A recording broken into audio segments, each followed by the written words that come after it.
ওরা আসলে চাচ্ছেটা কি? ওরা বিএনপিকে কিংবা আওয়ামী লীগকে কিংবা অন্য কাউকে ওরা ভালোবাসে না। মির্জা আব্বাস বলতে চাচ্ছে বিএনপিকে ভালোবাসতে হলে আওয়ামী লীগকেও ভালোবাসতে হবে। মির্জা আব্বাস তাই ইন্টারপ্রেট করার চেষ্টা করছে, আপনাকে আর আমাকে বোঝাচ্ছে যে আপনারা স্রেফ বিএনপিকে ভালোবাসলে তো হবে না, আপনাদেরকে আওয়ামী লীগকেও ভালোবাসতে হবে, আপনাদেরকে ভারতকেও ভালোবাসতে হবে।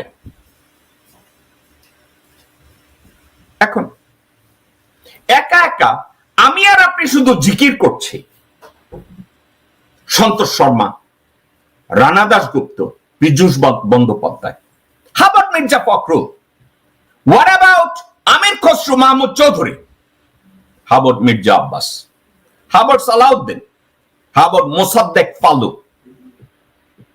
এদের কারো কাছে বাংলাদেশ কি নিরাপদ? এদের কারো কাছে বাংলাদেশে 20 কোটি মানুষ কি নিরাপদ?